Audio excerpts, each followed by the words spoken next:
Estamos en 34. Bien.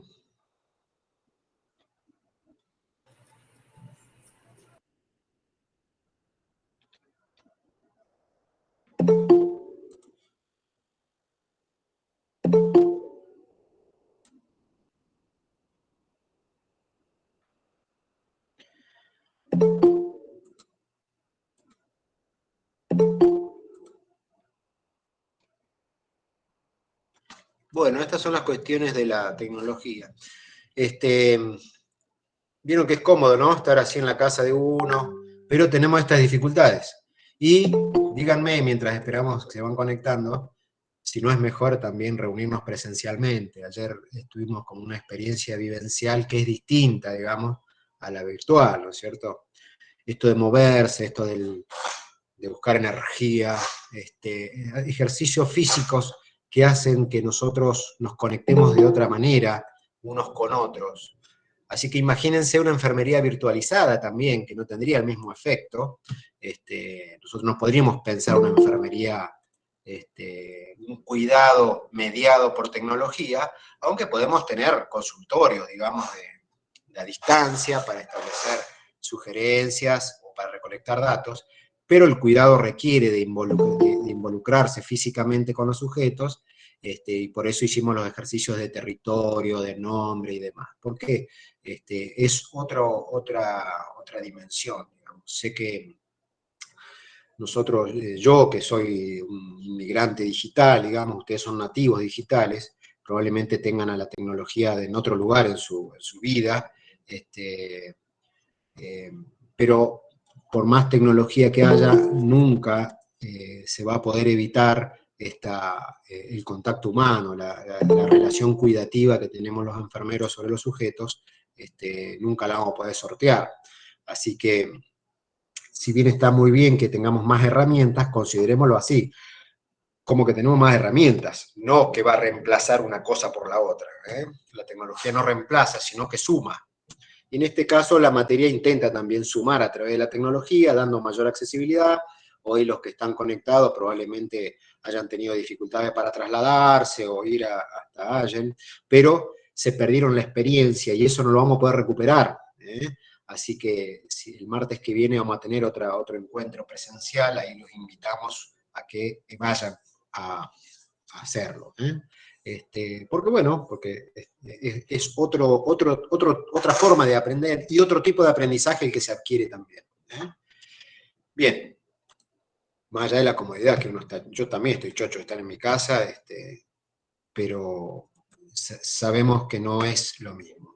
Vamos a compartir pantalla de vuelta, a ver si en esta oportunidad nos va mejor. ¿Cómo estamos ahí? ¿Ven mi pantalla? Sí. Habilidad de pensamiento crítico. Ya identificamos asunciones, ya hicimos el ejemplo del enfermero que le puso oxígeno, ya hablamos de Ana, no de Ana, sino de esta enfermera que entregó la guardia y que hizo una asunción sobre el dolor en la herida del paciente. Vayamos a la segunda habilidad que tenemos que nosotros... Me llegó tarde una... Ahí está.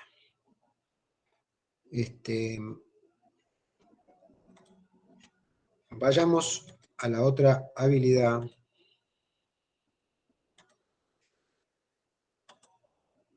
Ahí está. Pantalla completa. Identificar un enfoque organizado y comprensivo para el descubrimiento. ¿Estamos bien ahí? ¿Lo ven en mi pantalla? ¿En su pantalla? Sí, lo vemos. Sí, profe. Es la elección de un enfoque sistemático que refuerce la habilidad para descubrir toda la información que necesita para comprender totalmente el estado de salud de su paciente. Ayer les di algo de esta habilidad. ¿Qué nos dice cuándo empieza y cuándo termina el paciente? ¿Qué les parece? ¿Cuándo empieza y cuándo termina un paciente? Esto es tener un enfoque organizado y comprensivo para el descubrimiento. ¿Dónde empieza y dónde termina un paciente? Ayer lo dijimos.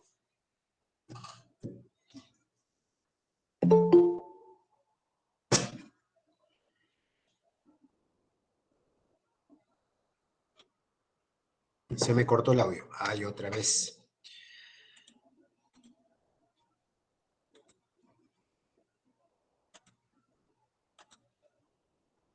¿Dónde empieza y dónde termina un paciente?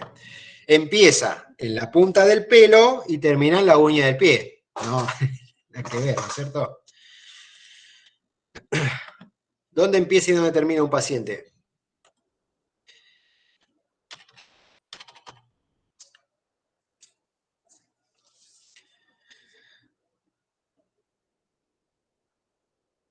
Creo que a Gastón le preguntaba ayer dónde empezaba y dónde terminaba un paciente. Gastón estaba delante. Cefalocaudal, profe, era.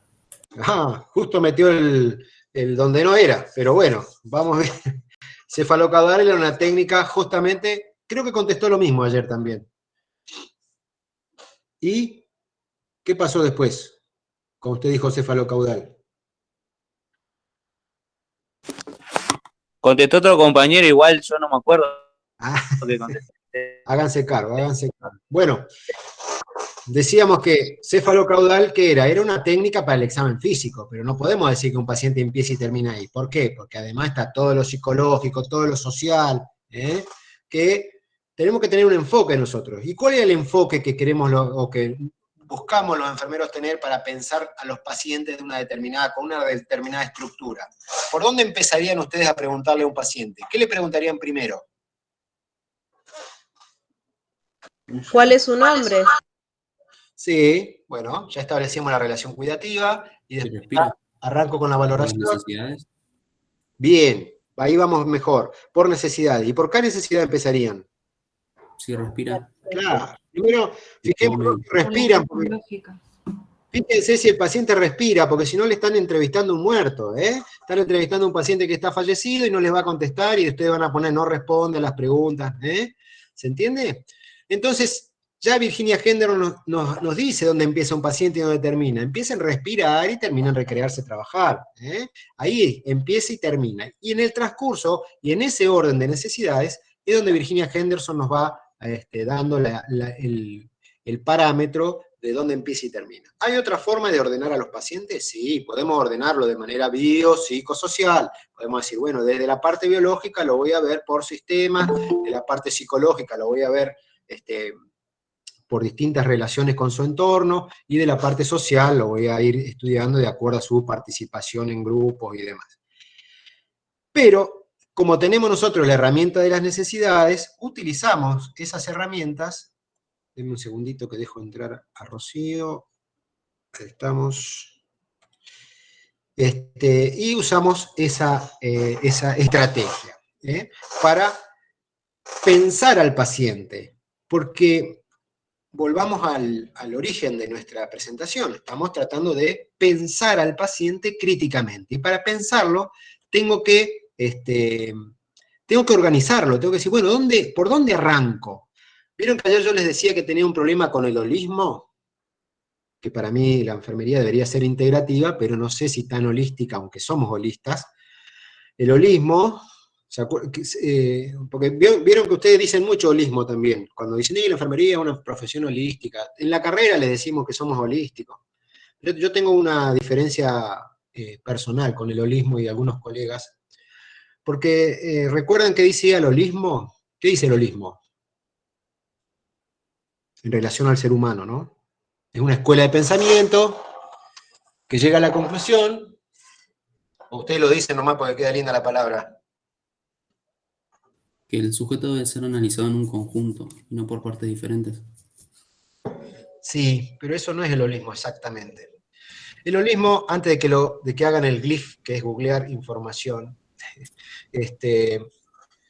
el holismo dice que el sujeto o las partes, el todo, dice, es más que la suma de sus partes. Ese es el holismo. El holismo dice el todo es más que la suma de sus partes. Entonces, ¿cómo lo aplicamos al ser humano? Bueno, en el ser humano lo aplicamos, pues decimos, bueno, un ser humano no es un brazo, más una pierna, más una cabeza, más un...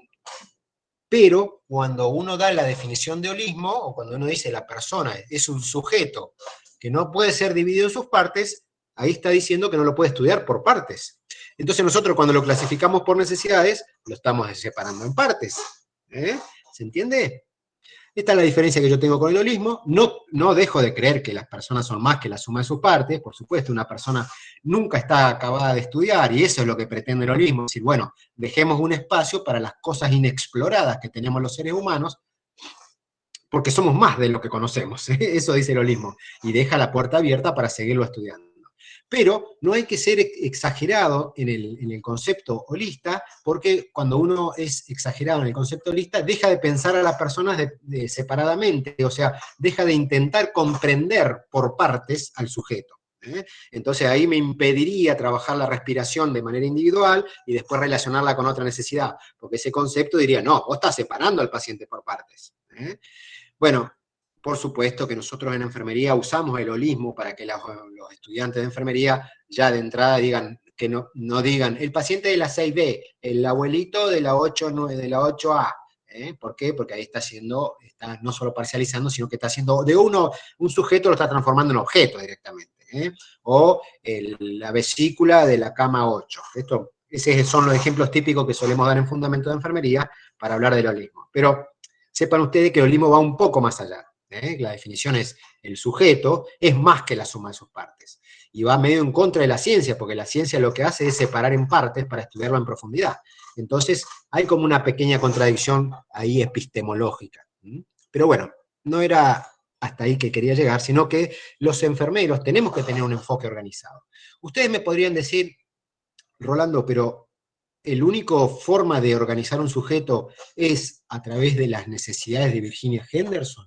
Yo le diría, no, por supuesto que no. ¿Hay otras maneras? Sí, lo pueden ordenar por patrones funcionales de Marjorie Gordon, lo pueden ordenar de manera biopsicosocial, intentando llenar de datos lo biológico, lo psicológico y lo social, pero siempre con un enfoque que esté organizado. Lo que no podemos es ir a buscar información en nuestra valoración sin un orden ya pensado de antemano. No significa que llevemos planilla obligatoriamente, podemos hasta llevarlo de manera pensada al enfoque organizado, pero tenemos que tener una estrategia. De eso se trata esta habilidad. La estrategia de ir a recolectar datos con una estrategia preestablecida. Hasta algunos hablan de la estrategia de ir por el orden de problemas. Se pueden organizar por problemas también a los pacientes. Y bueno, primero motivo de consulta y luego voy abriendo los círculos alrededor de ese motivo de consulta hasta intentar un orden organizado y comprensivo del descubrimiento. Tengo que intentar que no me quede nada fuera del paciente, porque ahí les va a pasar la taquicardia y la fiebre. Van a encontrar que no hay relación de datos y son dos necesidades distintas. Uno está en respirar y otro está en regulación de temperatura corporal. A ver, necesitaría un comprendido si se entiende esa parte. ¿Se entiende el enfoque organizado? Y Sí. Bien. Entonces, un ejemplo de enfoque organizado para recolectar datos.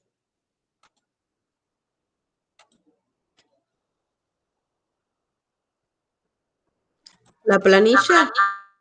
Bien, bien. No sé quién fue porque no la alcanzo a ver, pero perfecto. Llevar una planilla ordenada por necesidades, con las preguntas, con los datos que yo tengo que recolectar, con una guía, o al menos con los títulos. ¿Para qué? Para que yo empiece preguntando aparte del, primero establecí la relación, como bien dijeron, el nombre, la música para los oídos, establezco esta relación de escucha activa, y luego avanzo en la observación, la recolección de datos a través de la entrevista, el examen físico, y para todo eso ya tengo que tener pensado qué voy a hacer. No puedo empezar a improvisar ahí.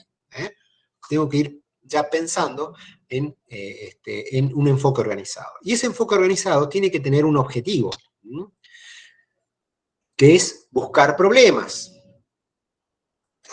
Entonces, otro ejemplo de llevar un enfoque organizado es hacer el examen físico de una determinada manera. O sea, pueden utilizar esto de céfalo-caudal que decía, a ver, no lo tengo ahí a mano el nombre, pero no sé si era Gastón,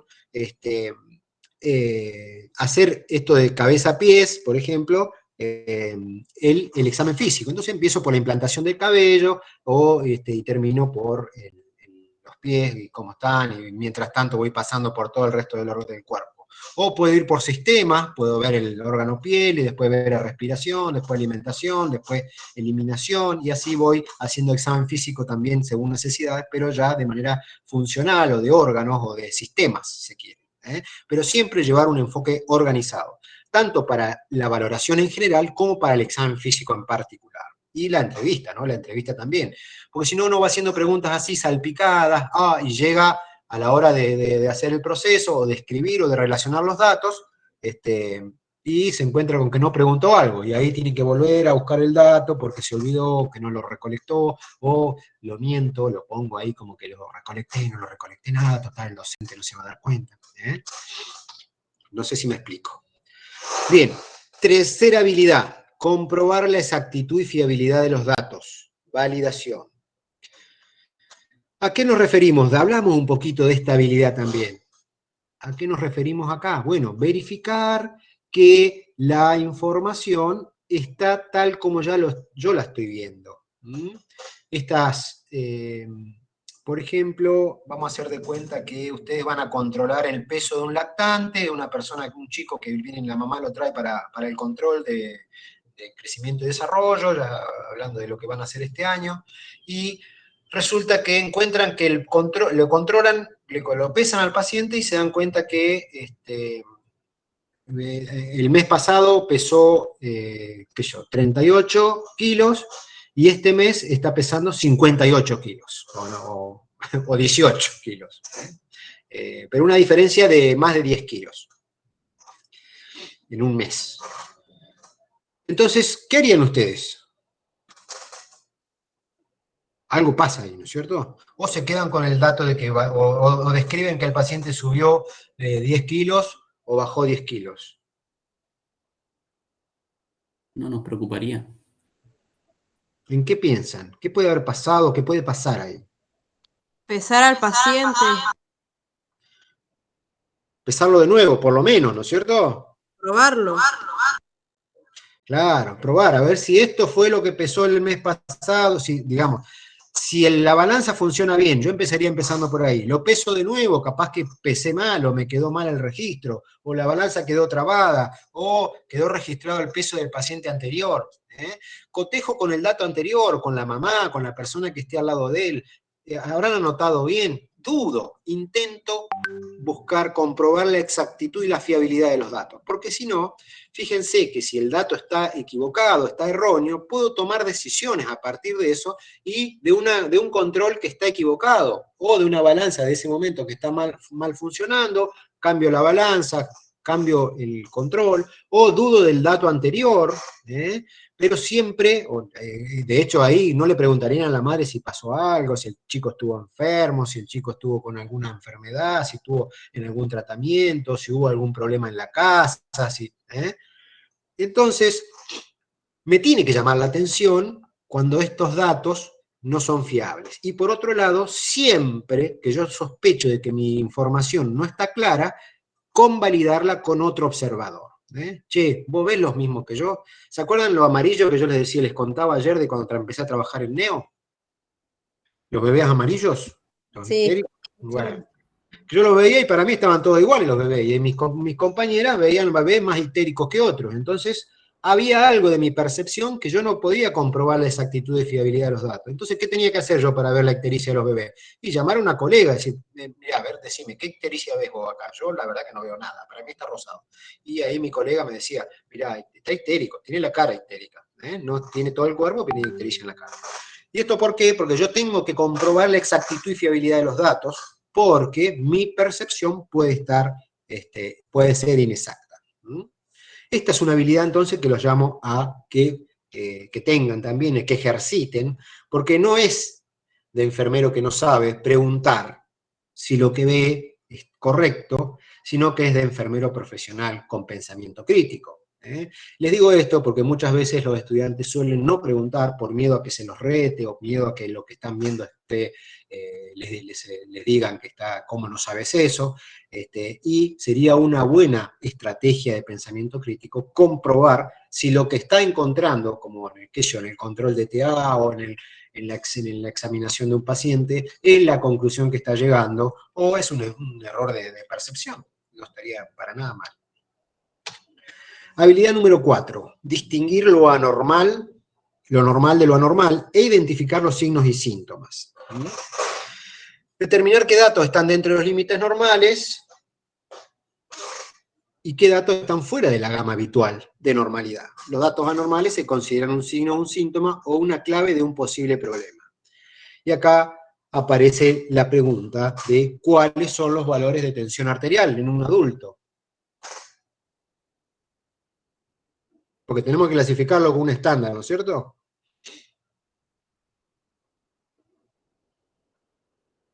Se cortó el audio otra vez. Ay, ay, ay. 120 sistólica y 80 diastólica. 90. 90. 8.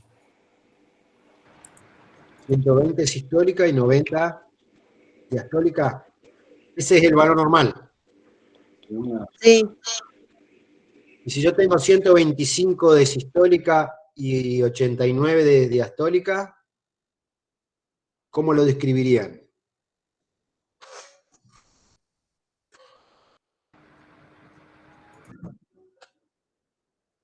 ¿Estoy hipertenso?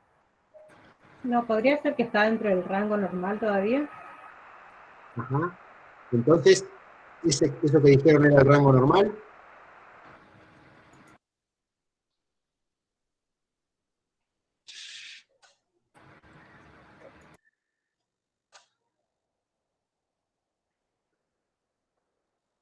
Bueno, acá donde me agarra el ataque de caspa, porque esto es información que ya deberían traer en de segundo año, ¿no es cierto? Tenemos que tener en claro que, primero, tenemos que aclarar cuáles son las reglas de juego, si se quieren, o con qué parámetros vamos a comparar los datos que obtenemos en la valoración. Entonces, si yo no tengo claro con qué parámetros comparar los datos de mi valoración de tensión arterial, no voy a poder interpretar los datos, porque no voy a saber en qué clasificación ponerlos.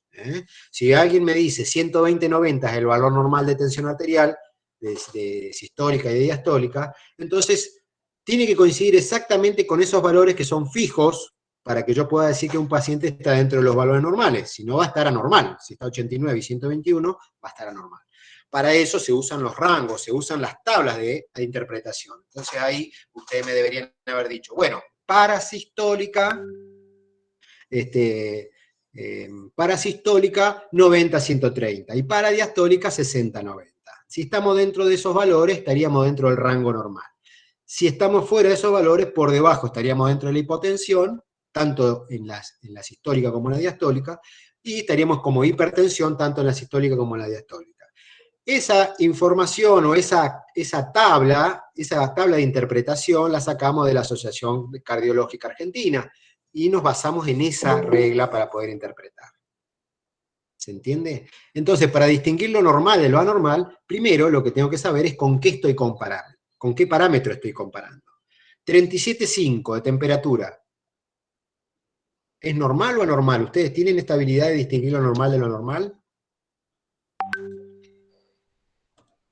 37,5 es una febrícula. Es anormal.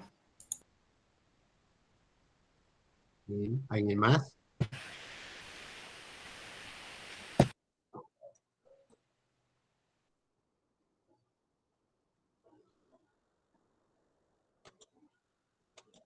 ¿De fiebre? Febrícula, profe. No llega a ser una fiebre porque está en 37,5. Bien. Se van a encontrar con un enfermero que les dice que está el paciente subfebril.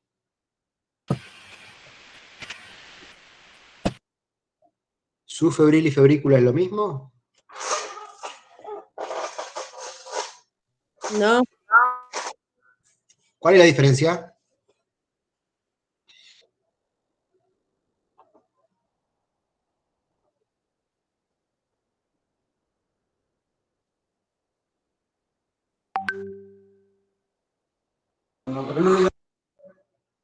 ¿Cómo?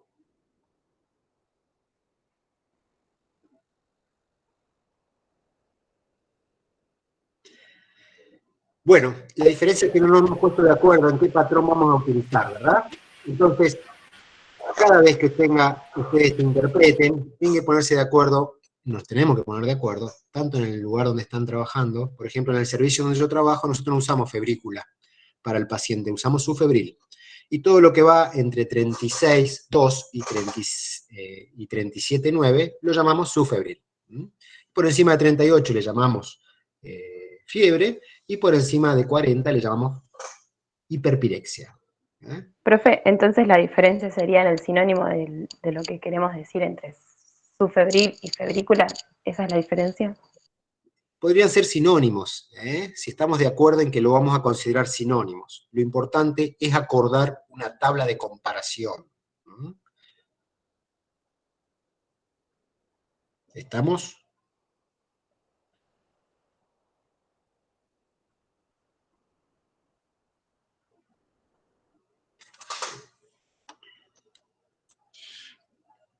Vamos a hacerle un ejemplo. Si ustedes presentan un trabajo, un proceso y ponen en la interpretación el paciente tiene febrícula, y el otro estudiante pone sufebril, los dos están correctos, digamos, para el caso, si tiene 37,6, digamos, ¿no? El paciente. No estaría mal. Lo que sí no estaría en condiciones, esas dos interpretaciones, de ser datos distintos. Entonces yo los llamaría y le decía, bueno, pónganse de acuerdo si van a trabajar en el mismo lugar, porque si no, va a quedar registrado en el registro informático como dos datos distintos, y en realidad son dos datos iguales. ¿Se entiende? De eso se trata cuando hablamos de distinguir lo normal de lo normal, y cuando hablamos de sinónimos. Por ejemplo, cuando hablamos de hipertensión, por ejemplo, un paciente con 170/110, ¿cómo lo describirían ustedes en su interpretación? Hipertensión. Está hipertenso, ¿verdad? Evidentemente está hipertenso.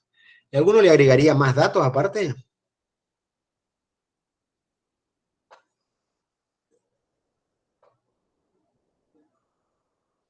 ¿Sería un tipo de hipertensión clasificada con mayor detalle? ¿Se podría clasificar con mayor detalle? Hay estadios.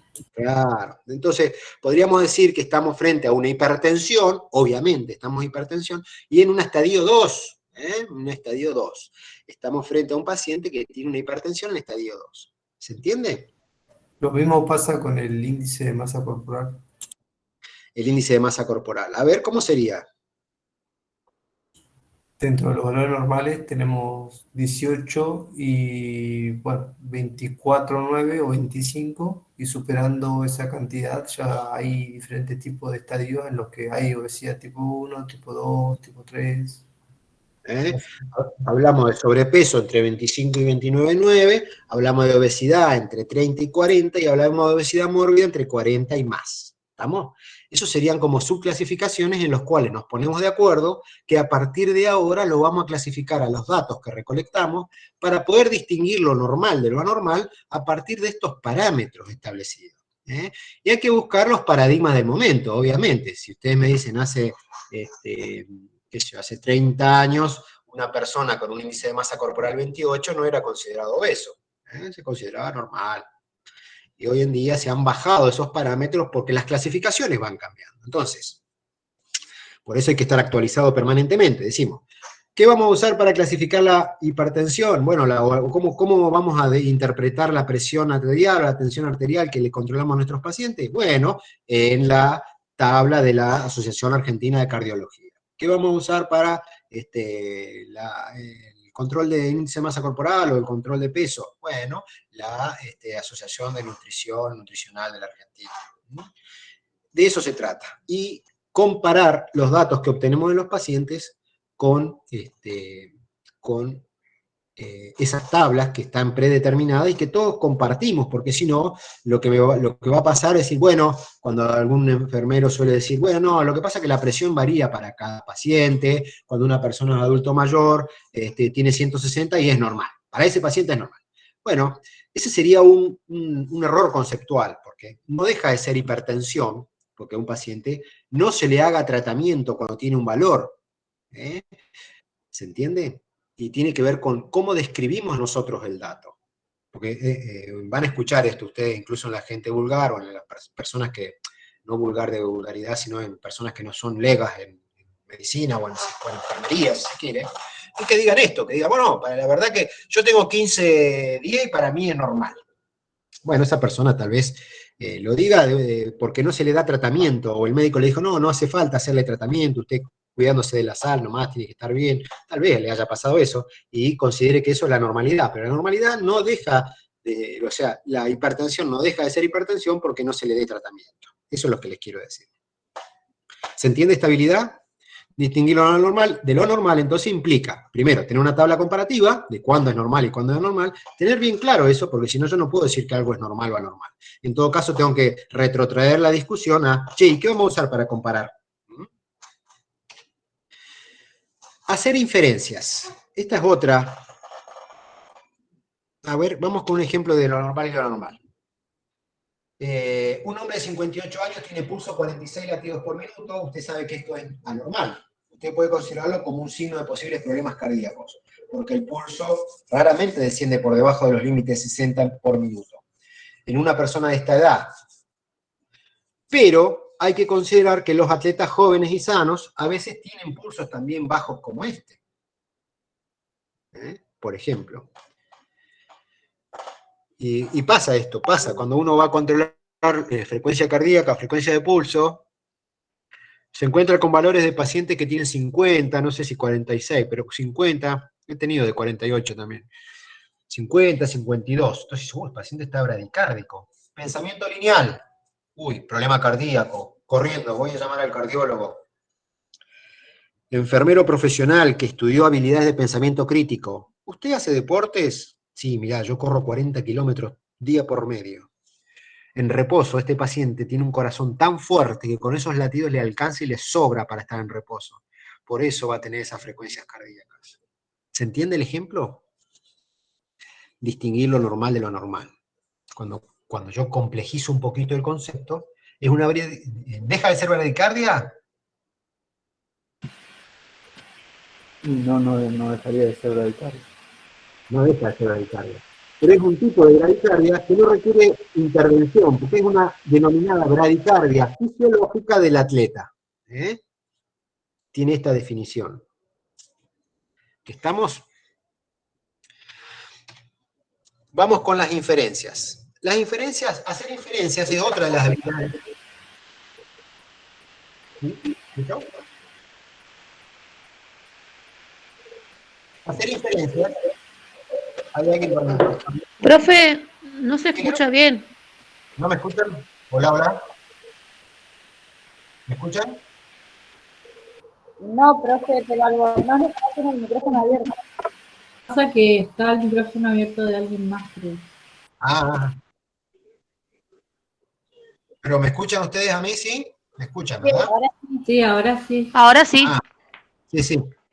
Bueno, si quieren participar, yo no tengo problema en que interrumpan, pero abren y cierran el micrófono. Así puedo seguir, porque si no se mezclan los sonidos y en las computadoras no saben distinguir. Se mezcla el ruido, digamos. Bueno, hacer inferencias. ¿Qué es hacer inferencias? Es hacer deducciones lógicas interpretando los datos objetivos y subjetivos. Acá tenemos que recordar que el mundo se nos presenta con nuestra percepción. Entonces vamos a tener que hacer inferencias siempre, vamos a tener que deducir lo que estamos viendo. Por ejemplo, y lo que yo voy encontrando son sospechas de lo que estoy observando. Y a partir de esas inferencias, que es el primer acercamiento a la realidad, siempre tiene que ser una sospecha. Sospecho que algo está pasando, hasta confirmarlo con mayor cantidad de evidencia. Por ejemplo, si un paciente se me presenta con el ceño fruncido, ¿qué sospecha puedo tener? Que tiene dolor, Que tiene dolor, podría ser una, que está preocupado, podría ser otra sospecha. Ese es el inicio de la inferencia. Uno arranca con eso siempre. Y ya me abre el camino a ir a preguntar más datos para poder corroborarlo. Si un paciente yo le veo el laboratorio y tiene 14.000 leucocitos, ¿qué inferencia puedo hacer? ¿Tiene alguna infección? Tiene alguna infección. Sospecho que puede tener una infección. ¿Y por qué digo sospecho? Porque la administración de corticoides también hace aumentar los glóbulos blancos, entonces por eso no deja de estar en sospecha. Tengo que buscar más datos, esto le va a servir más al médico, pero digamos, no siempre que tengo glóbulos blancos altos es infección. Puede haber otras causas que aumenten los glóbulos blancos, los leucocitos. Que un paciente me digan que tiene hipoacusia. ¿Qué inferencia puedo hacer al respecto?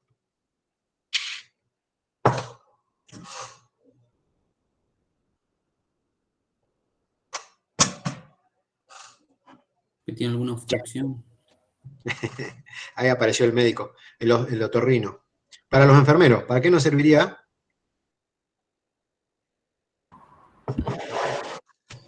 Para saber cómo comunicarnos. Claro, porque ahí vamos a tener que adaptar nuestra comunicación a este paciente, ¿no es cierto? Entonces, hay algo que tengo que hacer yo en relación a la hipoacusia. Tengo problemas de comunicación. No problemas, podríamos decir, hay que hacer adaptaciones para comunicar con este paciente porque tengo este dato que me hace sospechar que voy a tener alguna barrera para comunicarme. No le puedo ir a hablar directamente porque el paciente, si no sabe leer los labios, tendría que averiguar si sabe leer los labios, si me voy a manejar con lenguaje de señas, con material escrito, con el WhatsApp, que ahora, gracias a Dios, existe para los pacientes con hipoacusia también. Bien. ¿Se entiende esta habilidad de hacer inferencias? Implica sospechar para después ir a buscar conclusión, con mayor cantidad de datos. Agrupar las claves o datos relacionados. Agrupar los datos relacionados. Acá es el ejemplo de la temperatura y la frecuencia cardíaca. Agrupar datos implica que uno pueda establecer relaciones sobre ellos, ¿no es cierto? La relación de datos me puede aclarar un poco más lo que está pasando. Si no, yo me quedo con el dato lineal y ahí puedo cometer errores. Puedo pensar que un paciente con 130 o 120 de frecuencia cardíaca tiene un problema cardíaco y tiene fiebre. Qué sé yo. Hay que relacionar los datos para poder... es el oxígeno, es todo esto que dijimos en ejemplo, el oxígeno que le puso el enfermero, no relacionan los datos, entonces se actúa de manera automática o preestablecida frente a un solo dato, y esto hace que cometamos errores. Son muy comunes los errores por no agrupar los datos. Agrupar los datos implica relacionar, y por eso nosotros le vamos a pedir que valoren a los pacientes de manera integral, porque necesitamos que los datos se crucen entre sí para ser relacionados. De hecho, las conclusiones diagnósticas siempre, por eso los hacemos pasar por la organización de los datos, porque necesitamos que los ordenen y los relacionen unos con otros. Si no, voy a llegar a conclusiones, voy a acelerar un poquito porque se me está yendo mucho el tiempo. Distinguir lo relevante de lo irrelevante. Cuando ustedes recolecten datos, van a encontrar que los pacientes le dan información que a ustedes les sirve y información que no les sirve para nada. Decidir qué información es pertinente para comprender las situaciones a las que se va a enfrentar y a qué información es irrelevante. Vamos a dar un ejemplo. Identificar el hecho de que el padrastro de alguien murió de un ataque cardíaco.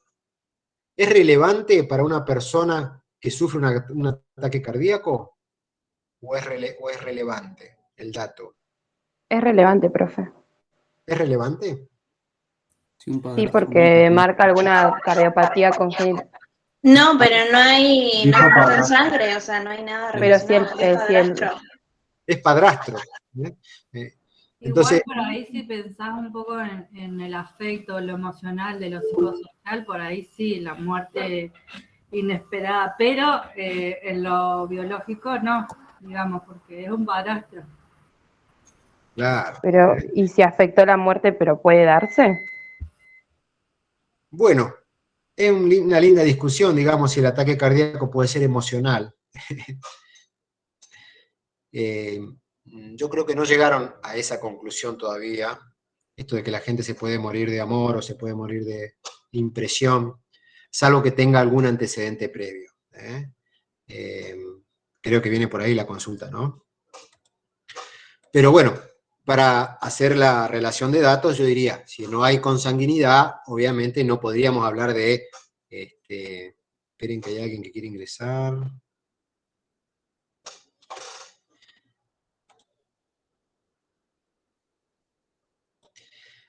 No podríamos hablar de antecedentes familiares, en este caso, ¿no? No podríamos hablar de antecedentes familiares.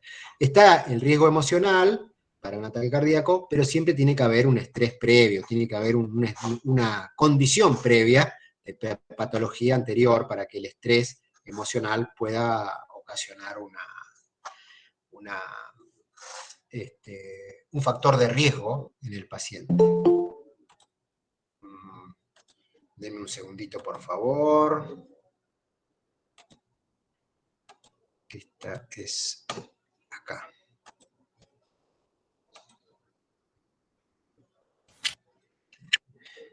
Ahí estamos. Bueno, distinto es en otras ocasiones esta cuestión que, porque no tenemos que ser biologistas tampoco, hay otras consideraciones que la relación, digamos, de consanguinidad no necesariamente va a ser la más importante. Tenemos, decíamos, familias de suicidas en algunos casos, ¿no es cierto? Familias de suicidas. Y uno podría pensar, y bueno, hay algo biológico detrás de eso, y no necesariamente. A veces la enseñanza de salida sobre los problemas puede ser transmitida dentro de la familia como una opción. Y hay familias que no lo tienen como opción en su enseñanza. Ahora, si mi abuela se suicidó, mi tía se suicidó, mi mamá se suicidó, y bueno, yo tengo eso como solución, digamos, de aprendizaje. Estoy exagerando muchísimo, disculpen, por ahí soy muy exagerado, pero es para que identifiquemos que tampoco lo biológico determina los antecedentes, sino que también el aprendizaje determina los antecedentes. Y eso va a ser, ese análisis de relevancia va a ser una habilidad que necesitamos nosotros cultivar para ver si es irrelevante o no. Esta cuestión de la relevancia va a hacer que nosotros clasifiquemos los datos en relevantes o irrelevantes. Reconocer las inconsistencias. Bueno, en cuanto a la relevancia y la irrelevancia, también vamos a encontrar que hay datos, esto en el anterior, ¿no? Que los pacientes nos dicen que en realidad no nos sirven, a los enfermeros no nos interesan. Ayer hablábamos que los pacientes tienen muchas ganas de hablar, de contarnos cosas, o de criticar al sistema y de hablarnos de la enfermera que lo atendieron en el turno anterior. Bueno, y ahí nosotros tenemos que ir tamizando también, y ahí me gusta mucho la palabra tamizar, porque es como filtrar para extraer de ahí los datos que son relevantes para mí. O sea, no tiene que ver solamente con los antecedentes de los pacientes, sino que uno, a medida que el paciente va dándonos información, nosotros vamos dándole relevancia a lo que nos interesa. Ahora, si estamos hablando de respirar y me cuenta que ayer escuchó toda la noche toser al paciente de la otra habitación, bueno, ¿eso sería relevante en nuestra valoración? No. No, en todo caso para hablar del sueño va a ser relevante, pero no para hablar de la respiración, ¿se entiende? Entonces, lo voy a poner dentro de datos de dormir adecuadamente, eso, de que no pudo dormir porque escuchó la tos del paciente, pero no lo voy a poner en respirar del paciente, ¿se entiende? Aunque él lo haya relacionado con la respiración, nosotros tenemos que ponerlo en el lugar que tenga relevancia. Bien, vamos a reconocer las inconsistencias. Mucha de la información que llega aparece como contradictoria. ¿Se acuerdan ayer el paciente que les decía yo, les contaba que por un lado decía que no le dolía, pero si uno le veía la cara, el paciente tenía dolor? ¿Le duele? No, decía.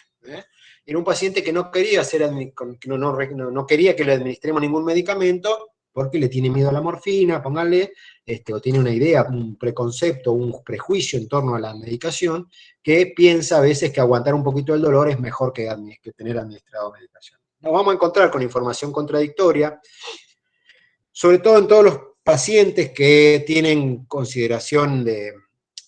estamos en una epidemia de adicciones, los pacientes adictos tienen muchas contradicciones en las cosas que dicen. Y bueno, tenemos que ser muy sagaces, muy astutos cuando estamos recolectando datos, y no nos podemos a discutir con el paciente, pero sí reconocer cuando la información está siendo contradictoria. Qué sé yo, el ejemplo de los pacientes adictos se me ocurre que son los pacientes que te dicen que lo pueden controlar, que ellos en realidad no tienen ningún problema y han tenido conductas de robar para ir a comprar. Entonces, bueno, no lo puedes controlar, pero tenés que salir a robar para ir a comprar sustancia. Es como contradictorio, decimos, bueno, porque te agarró la policía, aunque vos lo podés controlar, mirá hasta dónde llegaste, ¿se entiende la inconsistencia? Es como contradictoria la información. Vamos con otro ejemplo. Supongamos que tienen un paciente que le dice que no siente dolor después de ser sometido a una cirugía torácica, sin embargo apenas se mueve, protege cuidadosamente el tórax y casi no respira cuando usted le pide que haga una respiración profunda. La forma de comportamiento de estas personas es inconsistente con sus afirmaciones de no tener dolor. Me va a pasar, a mí me ha pasado de controlar pacientes con respiración superficial y que me dicen que no tienen dolor. Y no tienen dolor porque respiran de manera superficial, entonces me encuentro con frecuencias respiratorias de 28, 29, y con pacientes que no tienen dolor porque no quieren respirar de manera profunda porque les duele. Bueno, eso es reconocer inconsistencias. Y bueno, usted tal vez no sienta dolor porque está compensando o no tener dolor haciendo esta maniobra. Pero en realidad, según mi humilde percepción, usted tiene dolor agudo. Diagnóstico enfermero. 9. Identificar patrones o necesidades.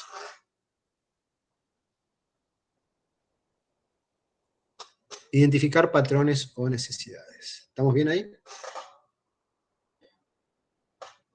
Identificar.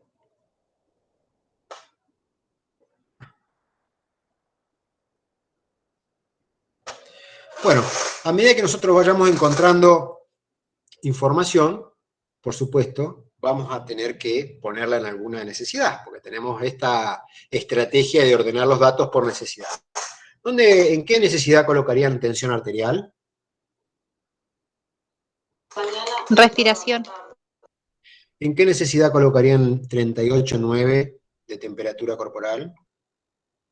¿Mantenimiento de la temperatura? Claro, bueno. Recuerden esto que están diciendo, porque estoy cansado de corregir procesos de atención de enfermería donde ponen la temperatura en respirar. Esto con Gabriel, seguro que está, creo que Gabriel en el aula ahora, nos pasa muy frecuentemente. Si Virginia Henderson tiene una necesidad específica, la regulación de la temperatura corporal, donde va cómo está vestido, si siente calor, siente frío, y además está el valor de temperatura corporal, ese dato va ahí. No lo repitamos, aunque lo controlemos todos juntos en el control de signos vitales, no va en esa necesidad, va en la otra. Después vamos a tener la oportunidad de relacionar los datos. Hay datos que a veces uno tiene que, no sé, decidir, qué sé yo, vómitos. ¿A dónde pondrían emesis de un paciente? En eliminación. Y otro me podría poner en alimentarse, ¿no es cierto? Podría hasta discutirlo al tema, ¿cierto? Porque estamos más cerca de la boca, no sé. Podríamos ponerlo en eliminar o podemos ponerlo en alimentarse. Acá lo importante es no repetir el dato. Si lo ponemos en un lugar, no lo pongamos en el otro y fundamentemos por qué. Yo lo pongo acá porque el paciente no va a comer y te va a requerir una nutrición de manera parenteral, o lo pongo en eliminar porque este paciente necesito hacerle balance hídrico y los vómitos los voy a tener que medir. Así que hay algunos datos que pueden estar en alguno de los dos, lo que les pido es que no los repitan, pónganlos en uno de los dos, y que puedan fundamentar por qué los pusieron ahí. Entonces, interpretar los patrones de funcionamiento sugieren que los datos sean agrupados. Y acá también los relajo un poco a ustedes, porque uno está acostumbrado a que alguien de afuera les diga lo que está bien y está mal. Entonces están muy preocupados los estudiantes, ¿pero está bien o está mal lo que estoy haciendo? Bueno. Y a veces nosotros les contestamos de manera abierta, y depende. Depende si lo puede fundamentar adecuadamente. Si usted lo puede fundamentar adecuadamente va a estar bien, pero si no lo puede fundamentar tal vez esté bien, pero esté mal. ¿Se entiende? Entonces, esta intención que tenemos todos a que alguien valide lo que nosotros expresamos como dentro del mundo del bien o del mal, no siempre se da de esa manera. A veces es discutible todo. Porque la verdad... ¿Qué hicimos con la verdad? La enterramos. La enterramos en el aula F. Anóteme su nombre, por favor, para otorgarle punto extra.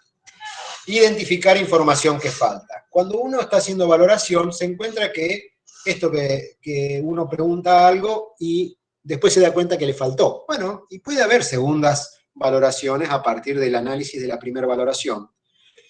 Puede pasar que yo esté requiriendo algún tipo de instrumento de valoración focalizada, que implique que profundice sobre algún aspecto en particular. ¿Recuerdan ayer este paciente que íbamos a valorarlo y no nos respondía?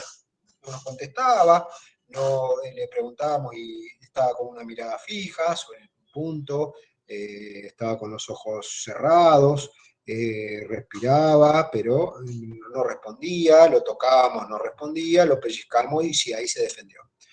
Entonces, hay algo ahí que tenemos que identificar como información que falta. Podemos decir, bueno, el paciente está con su sensorio alterado y necesitamos saber qué tipo de contacto con el exterior tiene, y ahí tenemos que tenemos una laguna ahí en la información y necesitamos profundizarla. ¿Con qué la podríamos profundizar? Con una escala, la escala de Glasgow, que me habla del estado de conciencia de los pacientes y me puede clasificar con un puntaje, estableciendo un puntaje, qué grado de estado de conciencia tiene. Ejemplo, formular exactamente, por ejemplo, a ver, esperen un cachito.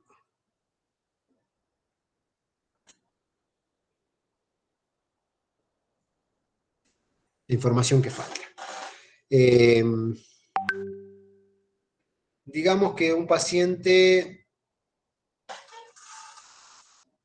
a ver,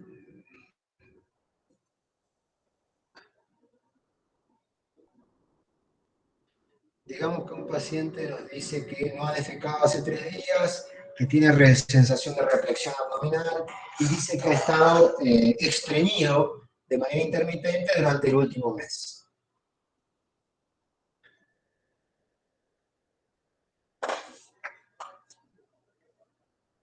Está faltando información, nos alcanza con eso, le preguntarían más cosas.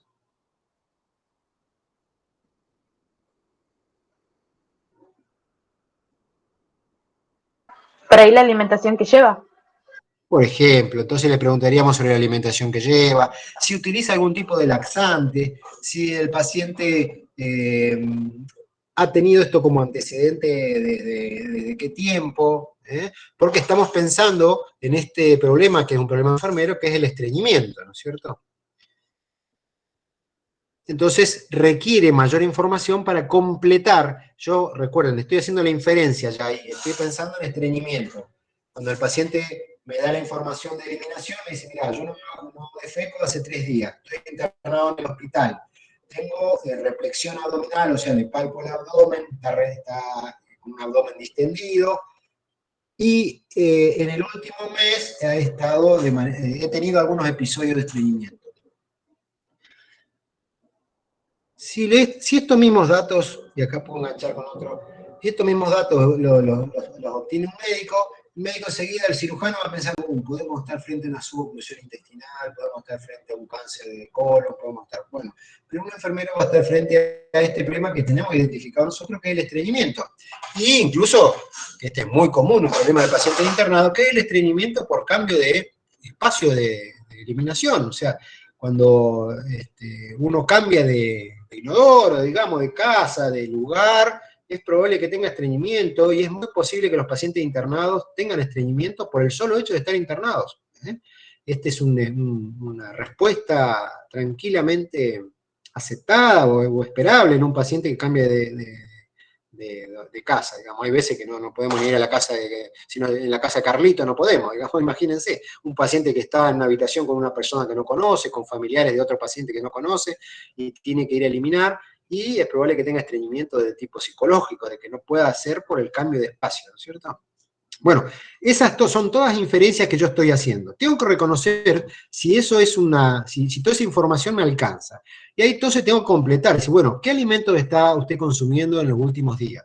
Y mira, desde que estoy internado estoy en ayuno, la verdad que no como nada. Bueno, ¿qué voy a esperar? Si el paciente no se alimenta, ¿qué estreñimiento tengo? Ahí se aleja el estreñimiento de inferencia, ¿se entiende?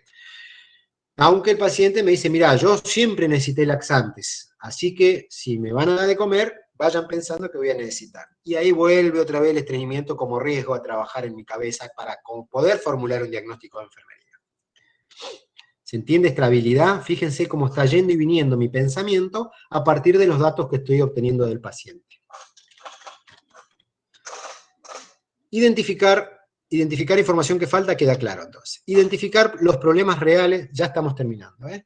Identificar los problemas reales y de riesgo potenciales y apoyar con conclusiones, con evidencias. Esto ayer lo hablamos también cuando elaboramos algunos diagnósticos, que dijimos, el diagnóstico de enfermería tiene que estar apoyado en la enunciación con evidencia. Y ahí donde tenemos que también lo vamos a charlar más adelante, que tienen que ver con la enunciación de diagnósticos. A veces cuando confundimos la palabra diagnóstico con etiqueta diagnóstica. Yo también no lo confundo, pero lo resumo, digamos.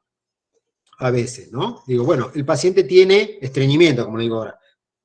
Y ese es un diagnóstico de enfermería. Bueno, en realidad no sería del todo correcto, porque para que yo pueda decir que un paciente tiene estreñimiento, tendría que decir, el paciente tiene estreñimiento relacionado con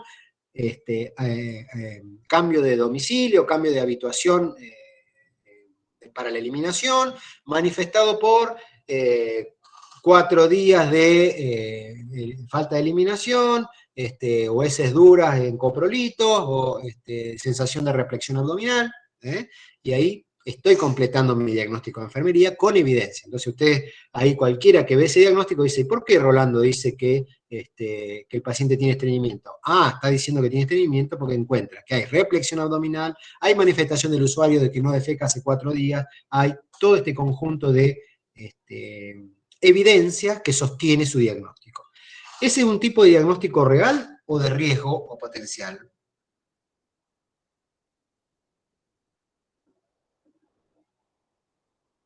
¿Es real? ¿No está pasando ahora? Es real, ¿no es cierto? Cuando digo manifestado por, estoy hablando de evidencia real, porque son cosas que están fundadas en características definitorias que aparecen en la NANDA y que son datos reales, está pasando en ese momento. Cuando hablamos, y acá quiero que nos pongamos de acuerdo en algo, cuando decimos riesgo estamos diciendo potencial, es lo mismo, no cambiamos la palabra. Y la NANDA no usa potencial en ningún lado, habla de riesgo. Así que eviten usar la palabra diagnóstico potencial, porque en realidad digamos diagnóstico de riesgo, para ponernos de acuerdo. ¿Va a ser lo mismo? Sí, es lo mismo. No hay un diagnóstico de riesgo por un lado y un diagnóstico potencial por otro. Es lo mismo, un diagnóstico de riesgo, un diagnóstico potencial. Pero como los diagnósticos, les digo porque eso le va a facilitar la enunciación. Los diagnósticos de riesgo tienen la característica de decir la palabra riesgo al principio. Así que no se van a confundir. Y la enunciación siempre está precedida de riesgo de estreñimiento, relacionado con consumo de harinas, de falta de consumo de líquidos, antecedentes de estreñimiento anterior. ¿Tiene estreñimiento en este momento ese paciente? Sí. Y si tiene estreñimiento no tiene riesgo. Perdón. ¿Se entiende? Vamos al adulto mayor que vimos ayer, que se acuerdan el ejemplo de Pedro, de 87 años. ¿Tenía úlceras por presión?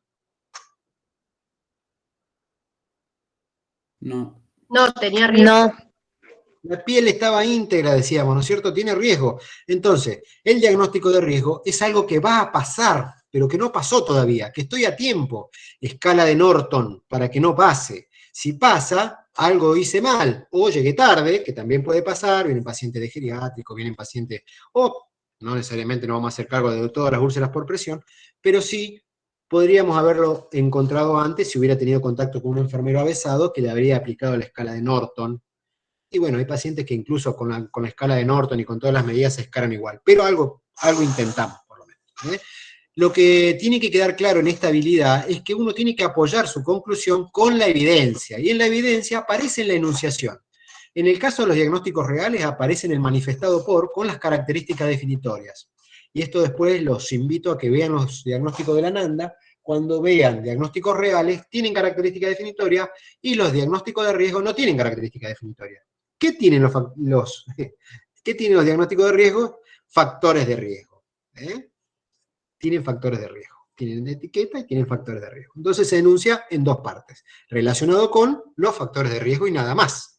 ¿Por qué? Porque no va a haber manifestaciones. Porque si encuentro manifestaciones, o sea, me encuentro que el paciente le dice, mira, no defeco hace 4 días, estoy frente a un paciente que ya no tiene riesgo, tiene el problema. Tengo que hacer otra cosa. O sea, no prevenirlo.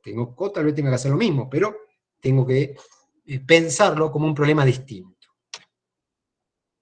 Establecer prioridades.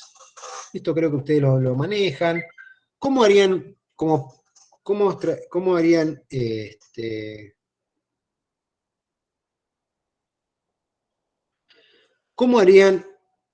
ustedes para establecer prioridades? Se encuentran con el mismo paciente que tiene estreñimiento, encontraron la conclusión que tiene como etiqueta diagnóstica estreñimiento, y tienen, esperen que Gabriel me está...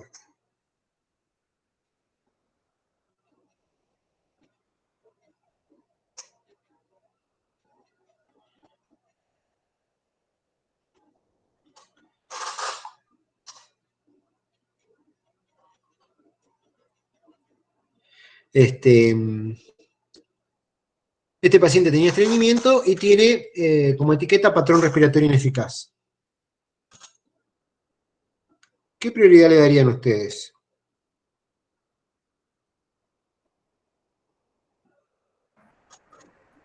¿El patrón respiratorio? Claro, entonces Virginia Henderson también nos da esta escala de prioridades. Si yo me encuentro con un paciente con alguna alteración respiratoria, de tensión arterial, algo que tenga que ver con el corazón y con la respiración, es una prioridad. ¿Por qué? Porque está en riesgo de vida. Y luego, los problemas relacionados con qué necesidad seguirían después de esa. La alimentación. Alimentarse. Entonces me puedo encontrar con un paciente con MESI, me puedo encontrar con un paciente que no se alimenta o tiene sobrepeso, tiene obesidad, Luego me puedo encontrar con un paciente con alteración de la eliminación, luego me puedo encontrar con un paciente con alteración del movimiento. Entonces, caso típico de hospital, paciente politraumatizado, contracción esquelética con dificultad respiratoria. Lo ve el traumatólogo y le pone la tracción. ¿Y la dificultad respiratoria? Ahí el traumatólogo tiene un martillo y lo ve como un clavo nada más. Entonces ahí necesita un enfermero ese paciente para que le diga al traumatólogo, doctor, está con dificultad respiratoria, llamemos al clínico, veamos qué pasa, a ver si tiene otra cosa, a ver si está haciendo una neumonía por ortostática, a ver si está con una, qué sé yo, a ver si se le clavó una costilla en el pulmón, no sé, pero algo hay que hacer en relación a eso. No nos quedemos nada más con el fémur fracturado. ¿Por qué? Porque todo, si yo tengo solamente un martillo, todo lo veo como un clavo, y para eso tenemos que estar los enfermeros con más herramientas para ver a los pacientes de manera más integral. ¿Estamos? Establecemos prioridades, y esas prioridades van a estar relacionadas con las necesidades del paciente. ¿Y quién establece las prioridades en las necesidades? La mismísima Virginia Henderson nos da un orden de prioridades. Podemos usar también las escalas de Maslow, que nos da una escala de prioridades, que ustedes la conocen, les ponen todas las necesidades fisiológicas, pero Maslow me pone las fisiológicas todas juntas, entonces no me ordena la respiración por encima de la alimentación. Me dice la alimentación, la eliminación, todo son las físicas, van todas juntas. Y Henderson me ayuda a ordenar con las necesidades me ayuda a ordenar las prioridades. ¿Estamos? Bien. Determinar objetivos específicos y realistas centrados en el usuario, y hoy estamos hablando de resultados esperados. Decidir exactamente qué debe ser capaz de conseguir el usuario y cuándo debe ser capaz de hacerlo, va a ser parte de la elaboración de objetivos, y es parte de los problemas que suelen tener los estudiantes para elaborar objetivos. Cuando ustedes les pedimos objetivos, no sé si han tenido esos problemas, pero nosotros les recomendamos, y esto sí lo pueden anotar en un papelito que les puede ayudar, si les pedimos objetivos, inicien la frase diciendo, el paciente será capaz de. Y ahí elaboran el objetivo de lo que el paciente será capaz. ¿De qué se trata? De plantear los requisitos de los objetivos, que es que sea medible, que esté centrado en el usuario, y que tenga un tiempo para ser evaluado. Esos son los criterios para elaborar objetivos. Por ejemplo, si yo tengo un paciente con un diagnóstico, una etiqueta diagnóstica de dolor agudo relacionado con postoperatorio inmediato, manifestado por escala de dolor EVA 9, el objetivo puede ser, expresará que no tiene dolor o se ha reducido a la escala 3-4 en el término de 5 horas.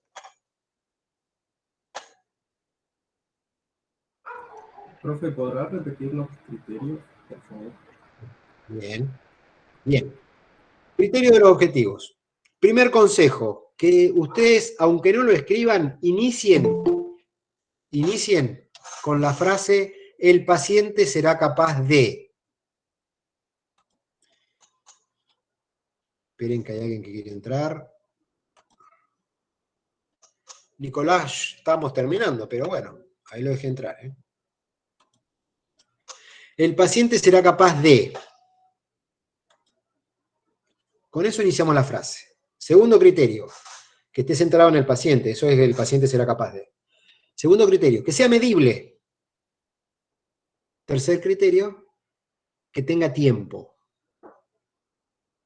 Vamos de vuelta con el ejemplo. Dolor agudo, relacionado con postoperatorio inmediato de colecistectomía por vía convencional, manifestado por expresión de dolor en escala EVA en el sitio quirúrgico, 9. Objetivo. Expresará que presenta disminución de dolor a escala 3-4 o eliminación a 0 en el término de las próximas 6 horas.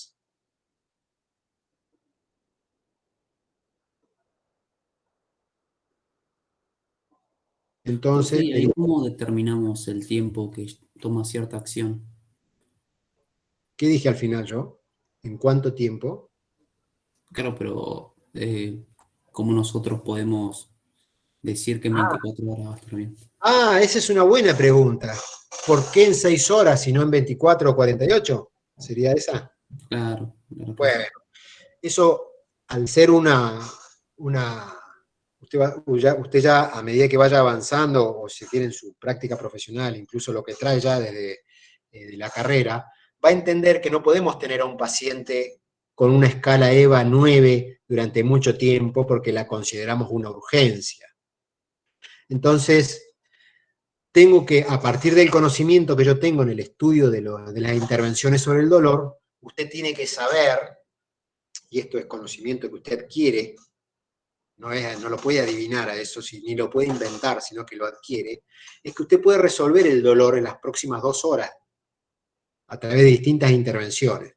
Algunas serán intervenciones que le hayan dado permiso al área médica con medicación según necesidad, y otras son intervenciones de tipo de ejercicios. Pero eso usted lo va a aprender cuando aborde este problema con un objetivo de conocer sobre cómo abordar el dolor.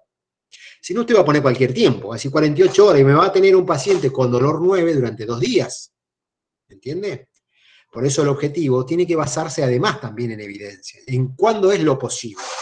Ahora, si usted me pone, yo le hago este ejemplo, ¿no? Usted diagnostica sobrepeso relacionado con ingesta de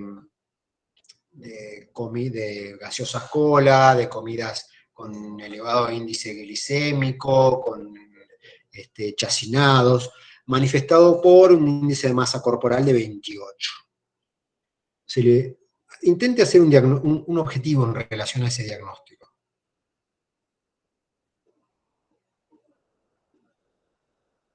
Bueno, en ese caso, bueno, ahí por ejemplo, esto lo traigo porque me ha pasado en el año pasado también, con respecto a los tiempos.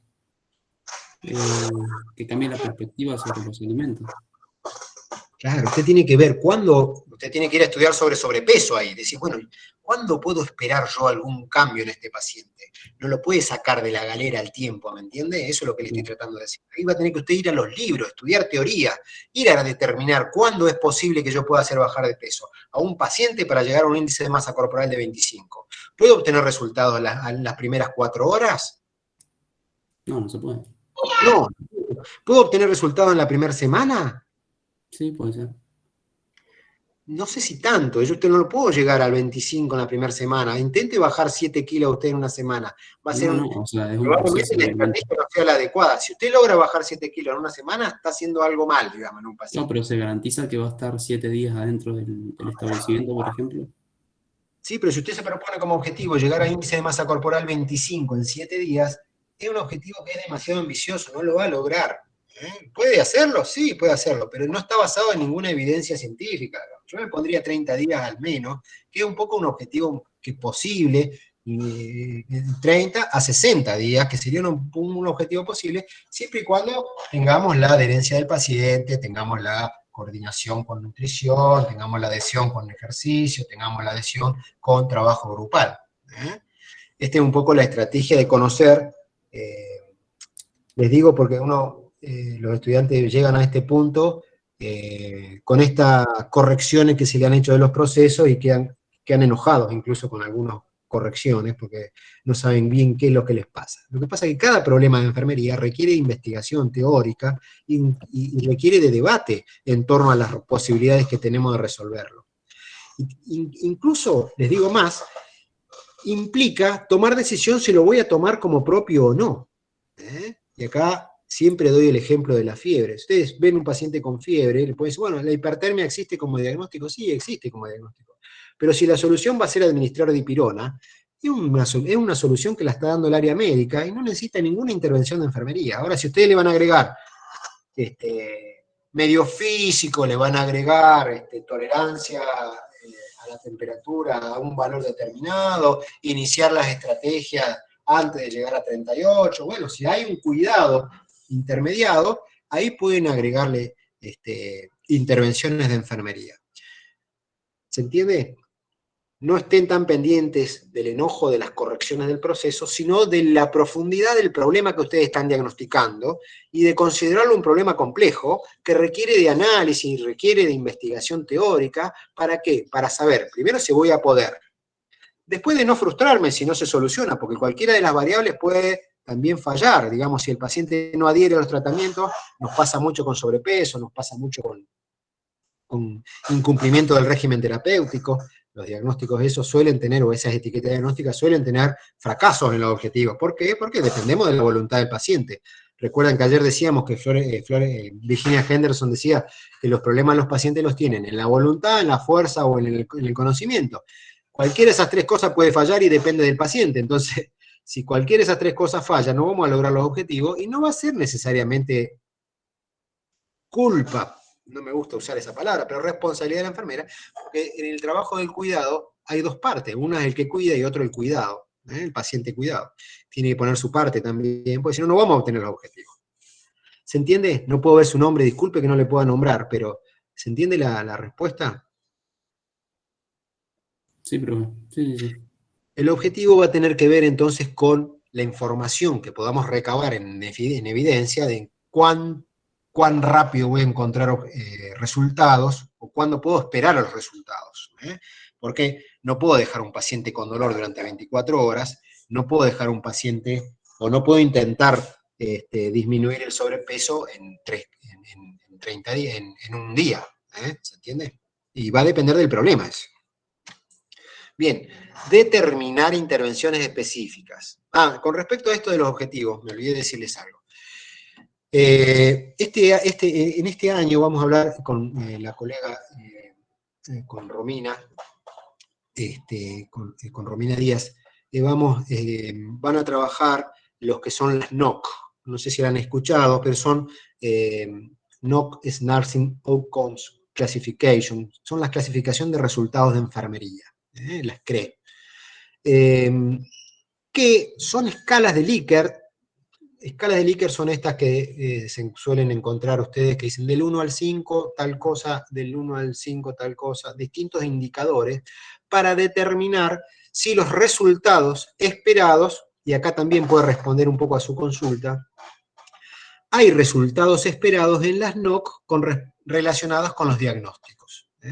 Entonces, que ya está avanzado un poco esta idea de profundizar en el problema, y yo avanzaría también en las NOC, que serían los resultados que yo podría esperar de acuerdo a la etiqueta diagnóstica.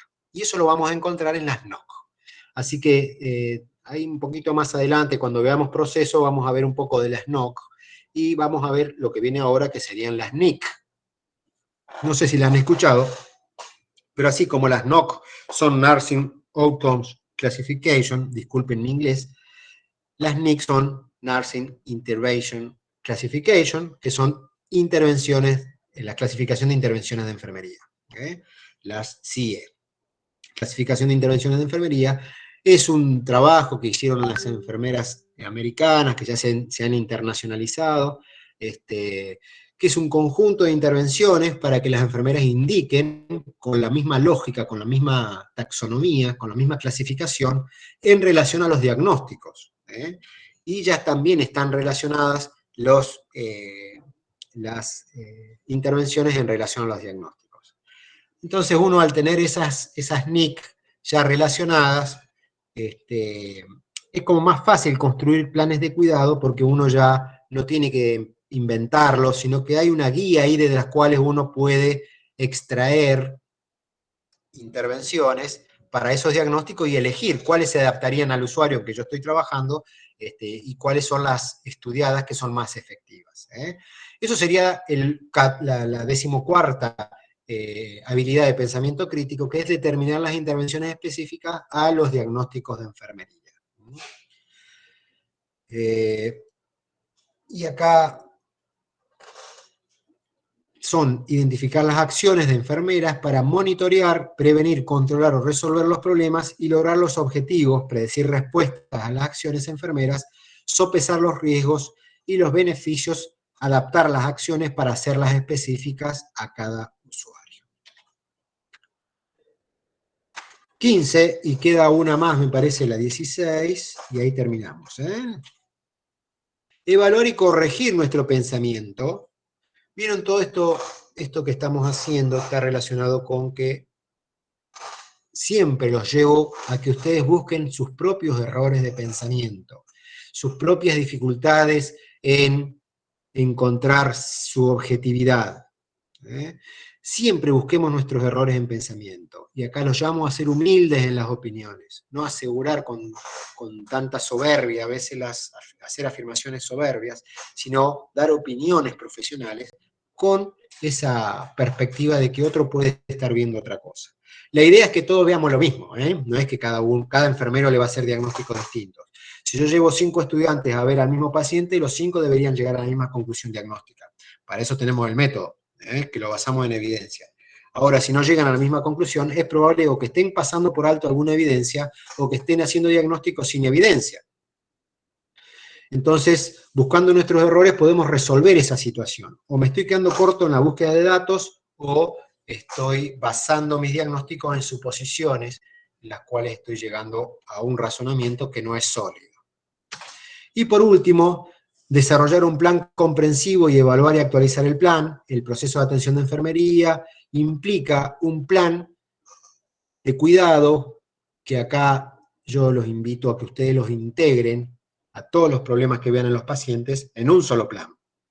Esa es parte de los ejercicios que vamos a hacer cuando los llamemos a atender pacientes, simulados o pacientes reales, en que ustedes hagan un solo plan, porque están seguramente acostumbrados a hacer indicaciones para cada diagnóstico. Ahora, cuando uno mezcla todas las indicaciones, ahí se encuentra que, porque lo que va a pasar con ese plan de cuidado es que ustedes lo tienen que hacer todo sobre el mismo paciente y el mismo operador el que lo hace. O lo hacen ustedes o lo hace una persona que va a leer sus indicaciones, pero es un plan que van a hacer sobre un solo paciente en un momento determinado. Y todo eso va a estar relacionado con los objetivos que se propongan. Y eso va a implicar hacer adaptaciones a el plan de cuidados. Hola, apretan las cámaras. Al plan de cuidados de los cuales yo estoy, el plan de cuidados que yo estoy proponiendo. Yo estoy proponiendo un plan de cuidados que tiene que ver con un conjunto de indicaciones de enfermería. Ahí nosotros desde la materia proponemos la enfermería de 24 horas, la enfermería primaria le llamamos, que es que cada vez que un enfermero atiende a un paciente y utiliza el proceso de atención, planifique cuidados para hacer ella misma, o el mismo, la enfermero, y para los demás, para los otros enfermeros que van a atender a ese paciente. Entonces, imaginarse coordinadores de todo el plan de cuidado y, por ejemplo, suelen indicar educar al paciente o instruir al paciente en relación a la dieta. Y así. Entonces, yo leo esa indicación y no sé qué hacer. Instruir al paciente en torno a la dieta. ¿Qué hago con eso? ¿Lo hago de vuelta? ¿Ya lo hizo el enfermero anterior? ¿En qué momento? ¿Qué contenido? ¿Qué dieta? Ahora si me dicen, instruir al paciente en cuanto a la dieta pobre en glucosa, hoy a las 16 horas, bueno, entonces yo ya sé qué es lo que tengo que hacer. Tengo que ir y instruir al paciente en torno a los alimentos que se le sugieren, que son pobres en hidratos de carbono, con bajo índice glicémico, y lo voy a hacer hoy a las 4. Y después el turno noche no lo vuelve a hacer, ya lo hizo. Entonces, un plan ordenado, con indicaciones, horario, y que quede claro qué es lo que hay que hacer sobre los pacientes. Bueno, es más divertido estar en presencia, ¿o no? Yo ya lo hubiera sacado afuera, hubiéramos entrado de nuevo, corrido alrededor de la cuadra, pero bueno, nos toca esta forma también, que es buena para las presentaciones, porque el PowerPoint va mostrando un poco la evolución conceptual y vamos llevando las ideas en una construcción lógica, pero piensen en la complementariedad de la materia, en que vamos a hacer cosas presenciales y cosas también de este tipo para avanzar sobre contenidos teóricos. Abro espacio de preguntas, se entienden esta cuestión del pensamiento crítico, se entienden las habilidades que ustedes tienen que ensayar. Por allá atrás de mi casa verán un gato caminando arriba de la mesada, no se distraigan con eso. Pero pasa, en esta casa pasa.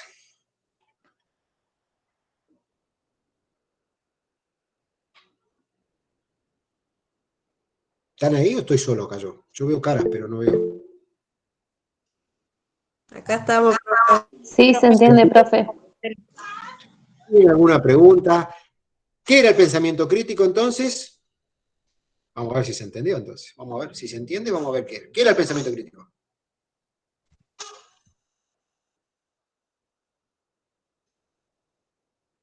Una herramienta para la objetividad. Una habilidad.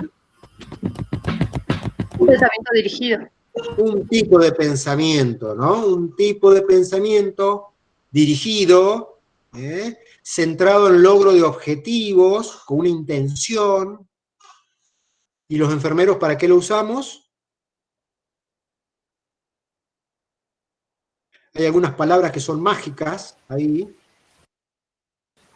Para evitar un cuidado inseguro. En el orden general, para evitar un cuadro inseguro. ¿Y qué usábamos para evitar un cuidado inseguro?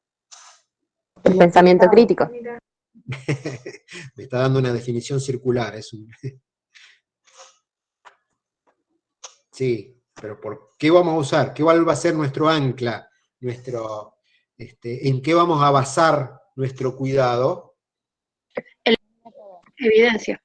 Ahí está, la palabra mágica es evidencia, en hechos, en no suposiciones. Para esto son estas habilidades, para intentar ser objetivo, para que todos veamos lo mismo, para que varios enfermeros veamos al mismo paciente y lleguemos a la misma conclusión. Para emitir juicios basados en evidencia. ¿Qué son esos juicios? Yo le digo, ¿cuáles son los juicios que emiten los enfermeros?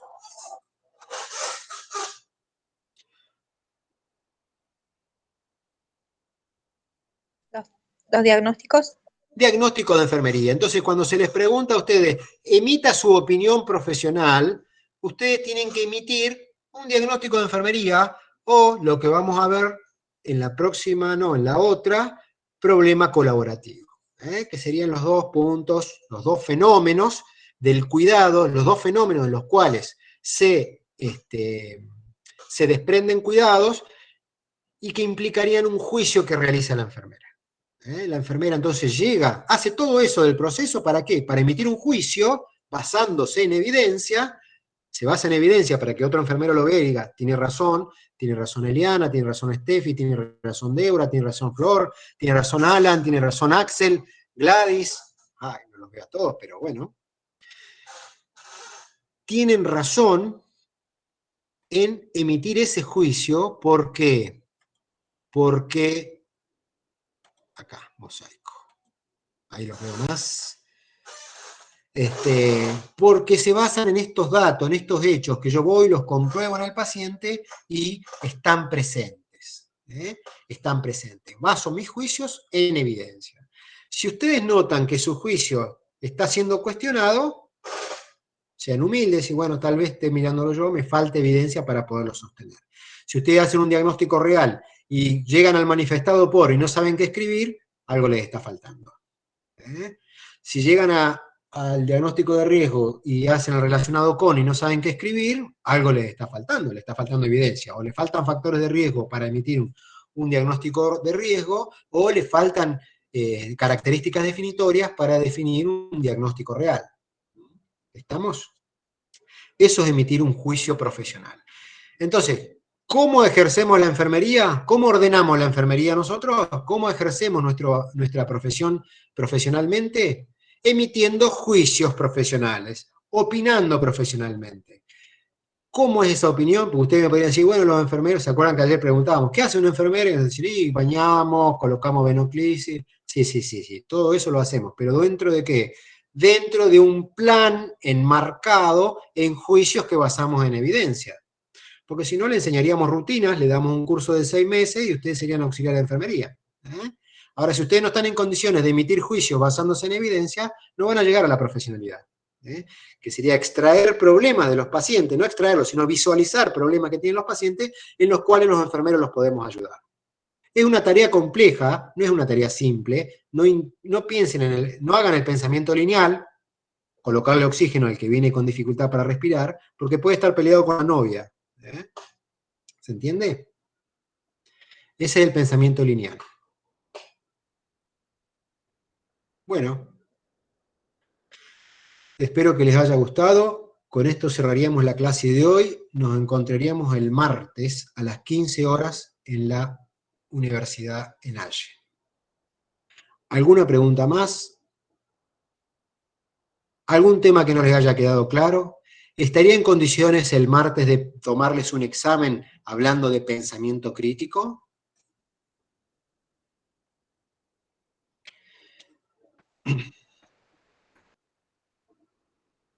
Lean entonces, si están en condiciones, el que Cayo otorga, lean entonces dentro de la biblioteca, van a encontrar el material. ¿Qué dice Belén? Bueno. Que van a encontrar material relacionado con el pensamiento crítico en la, ahora le vamos a habilitar una carpeta donde están toda la bibliografía de la materia, así ustedes pueden ir accediendo a medida que vayamos avanzando. Hay un documento que se llama Pensamiento Crítico y está el PowerPoint también de Pensamiento Crítico. En eso no se preocupen porque está toda la información. ¿Estamos?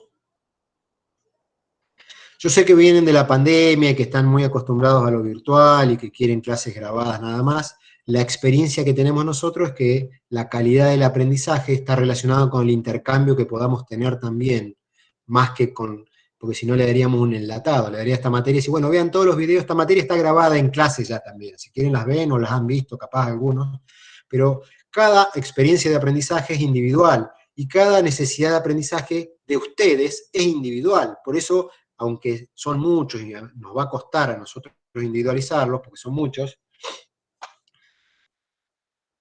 cada uno va a tener,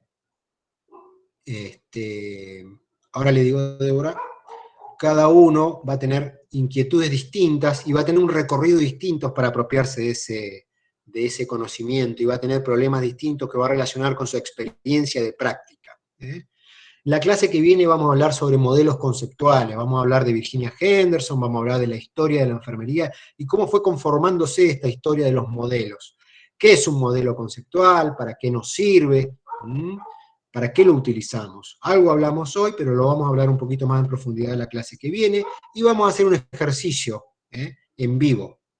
Vamos a desmembrar un cadáver, no, vamos a hablar de modelo conceptual, quería llamar la atención. Vamos a hablar de modelo conceptual y cómo integrarlo dentro de un modelo. Vamos a desmembrar un cadáver y lo vamos a volver a enmembrar. Bueno, nos estaríamos viendo entonces la clase que viene. ¿Alguno quiere expresar algo, alguna sensación, algún sentimiento, algún conocimiento o alguna pregunta? Yo, profe, quiero preguntar sobre el tema de las clases. Perdón que vuelva, que diga, pero ¿va a ser virtual, va a ser presencial? ¿Vamos a ir a cursar los lunes y martes allá? ¿Vamos a cursar virtual? ¿Se sabe algo en concreto? No, eso todavía, perdón, Rolando.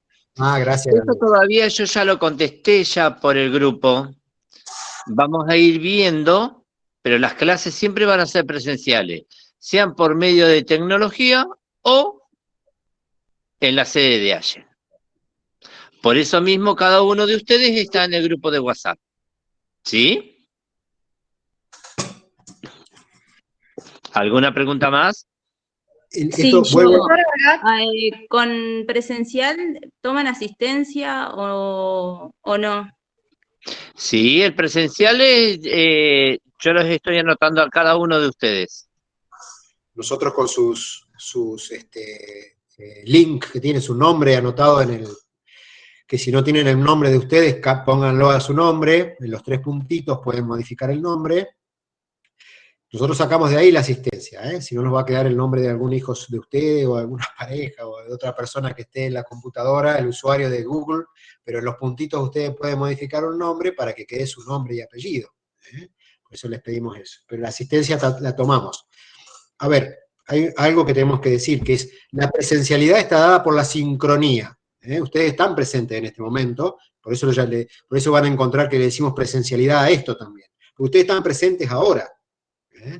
Cuando hablamos de educación virtual, están hablando ustedes de que en cualquier momento, comunicación asincrónica, podrían ver un video de una clase y la ven a esta noche a las 2 de la mañana, o la ven a las 3 de la tarde o a la mañana. Por eso se habla de no presencial. Esa sería la educación no presencial. La virtual es así, es un enlatado que uno lo ve en cualquier momento del tiempo, o actividades que se les pide en la plataforma, que también tenemos de esa, pero cuando hablamos de clases presenciales hablamos, algunas son mediadas, que intentamos que sean mixtas, ahí iremos viendo, porque como le estamos diciendo, tenemos que ir viendo cómo ustedes se van apropiando de la materia y de la experiencia, cómo participan de las actividades que son mediadas, porque si no participan de las actividades mediadas, nosotros les vamos a hacer todo presencial también, presencial en la escuela, en la universidad. ¿Se entiende? ¿Por qué? Porque necesitamos verle la cara, necesitamos ver si se entienden, necesitamos que ustedes se muevan, necesitamos que expresen lo que están apropiándose. Ahora, si vemos cuadraditos nada más en las clases, vamos a tender a la presencialidad física en la universidad.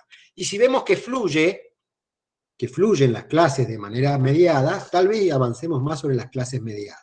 Pero bueno, por eso no les podemos decir ahora si van a ser todas mediadas o van a ser todas presenciales, porque dependemos de eso, de cómo ustedes respondan a la materia. Si responden mejor a las clases, si no responden a estas clases, solamente vemos cuadraditos, vemos cámaras que muestran el techo y nada más, y no hay participación, no hay preguntas, no hay nada, digamos, porque convengamos que los invito a participar, si no hay feedback, que le llamamos nosotros, entonces vamos a encontrar que tenemos que reunirnos, porque evidentemente no nos vamos a quedar tranquilos nosotros en que haya apropiación de conocimiento, o que por lo menos que haya una vivencia cuidativa de la materia, que es lo que intentamos nosotros. Estamos integrando contenido, así que necesitamos que expresen ustedes esa integración.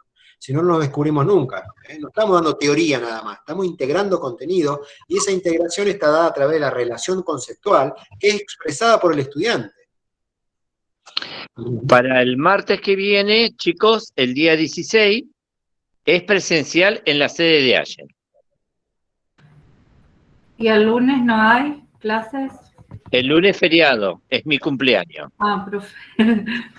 ¿Entonces el martes lleva torta? Punto extra. No, ustedes me llevan la torta. Ustedes me llevan la torta y me llevan el regalo. Punto extra el que lleva regalo para el profe. Profe, yo el martes ese 16 tengo que faltar porque justo en el mismo horario tengo el final de adulto. Alumna, yo eso no lo puedo solucionar. Las clases están estipuladas en el horario, en todo caso que la docente de adulto le haga una certificación.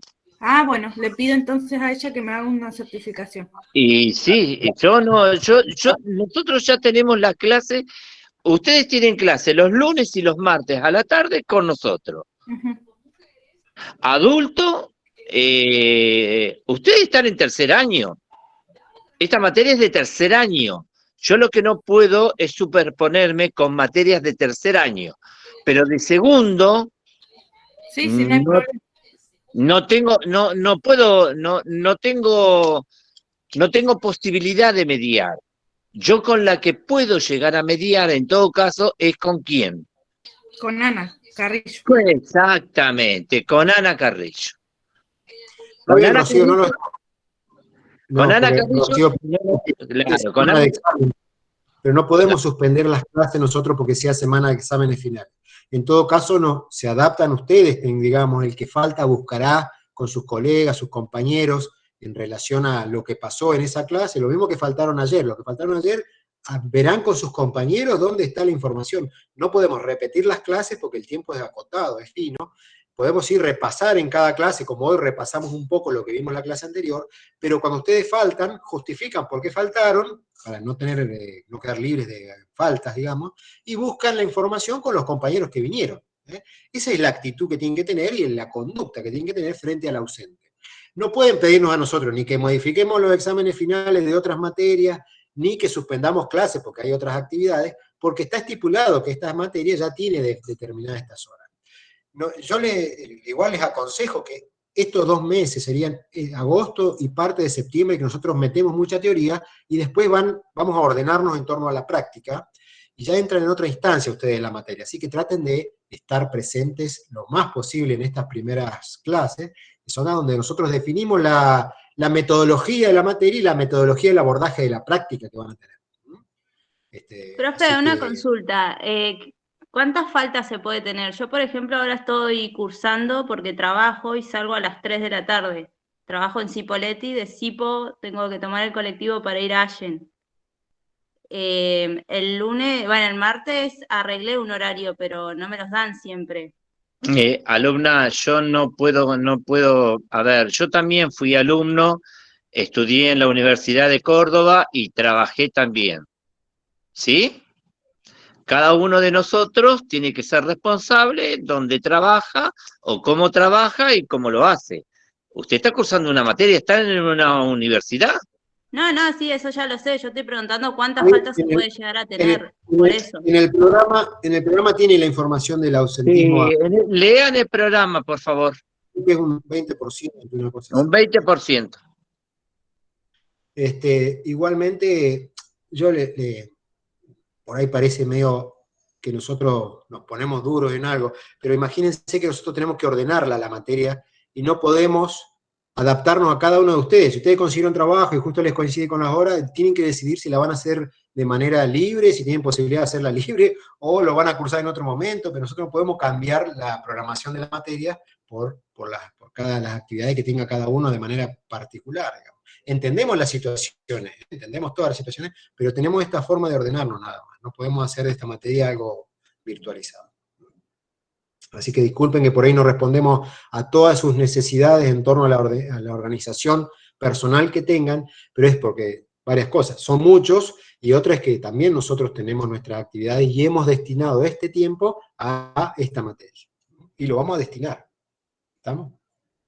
Así que traten de adaptarse a lo que tenemos. Bueno.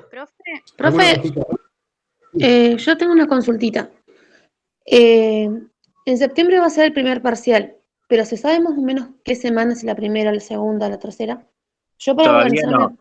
Según cómo vayamos avanzando. Ok. Vamos a tratar de no superponer los parciales con materno, por ejemplo. ¿Se entiende? Que si intentamos de que materno tenga un parcial y nosotros en la otra semana tengamos el parcial siguiente, para que ustedes tengan tiempo de poder estudiar. Lo único que yo tengo que ver, o nosotros tenemos que ver como docente, es no superponernos con las asignaturas de tercer año. Con las de segundo año, quien esté cursando adulto o algo por el estilo, no puedo hacer malabares, chicos. Hasta ahí nomás llego. Solamente el parcial de los días y horarios que tenemos previsto para esta materia. Si usted tiene miedo por ahí... Siempre va a ser en el horario. Sí. No va a pasar eso.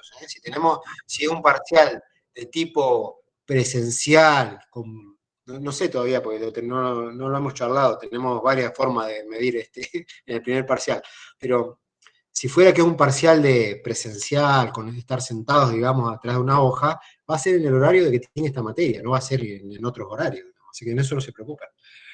Por eso le decimos que se ordenen, como para destinar este tiempo a la asignatura, y bueno, si hay un parcial, será dentro de estos horarios, ¿no? Y de estos días. Bueno, ¿alguna otra cosita?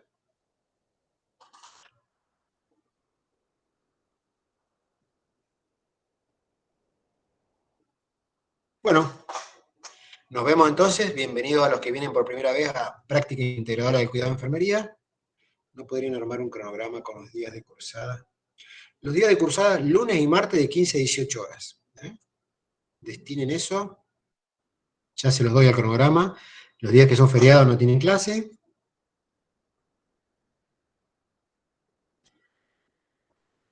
Profe, pero yo me refería, por ejemplo, a como han hecho otras materias, por ejemplo, ustedes dijeron que el lunes ayer fue presencial y hoy martes iba a ser virtual. ¿No podrían hacer ese tipo de cronograma ya para nosotros tenerlos? ¿Qué días van a ser presencial y cuáles virtuales? Hoy no es virtual, es presencial.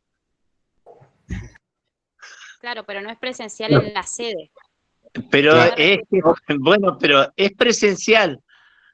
Hoy respondí un poquito a eso, no sé si tal vez no estaba atenta, pero la idea nuestra es ir ordenando esta necesidad de reunirnos en la universidad según veamos cómo evolucionan las clases.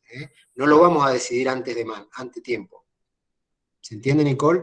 ¿Por qué? Porque esta materia, si uno la da de manera virtual y no hay respuesta, no hay feedback de los estudiantes, hay que ir a la universidad. Hay que ir a la universidad. Vamos a ir viendo cómo funciona la asignatura. Exactamente, alguien escribió ahí asincrónico y sincrónico. La asignatura es presencial, sincrónica. ¿Sí? O sea que la idea de esto es tratar de que nosotros interactuemos, en el caso de que no interactuemos lo suficiente por este medio, sería ya presencial. Sí, sí. Y según necesidad vamos a hacer, nosotros tenemos la idea de reunirnos al menos una vez por semana, pero hasta ahora es una idea. Pueden ser hasta 2 veces por semana que nos reunamos de manera presencial en Allen, si vemos que lo requiere el contenido y la evolución de los estudiantes. Si vemos que estamos muy complicados con alguna actividad, tal vez nos juntemos más. Y si veamos que va fluyendo la asignatura y la actividad da para hacerla de manera mediada, sincrónica mediada, la hacemos sincrónica mediada. Por supuesto, para nosotros es más cómodo hacer esto también, No crean que así como a ustedes les es más cómodo, para nosotros también es más cómodo. Pero somos responsables de la evolución de la asignatura y no queremos hacer un enlatado de esta materia, sino una vivencia, una experiencia que ustedes disfruten y nosotros también en la evolución. O sea, que se lleven algo de la asignatura.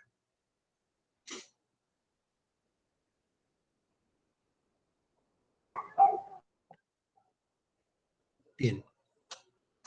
Bueno, disculpen que no le podamos dar más certezas, pero es así.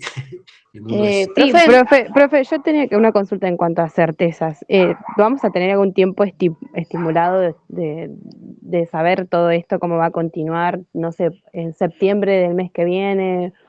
Más que nada porque creo que muchos preguntamos por el hecho de nuestros trabajos y que tenemos que organizar nosotros también.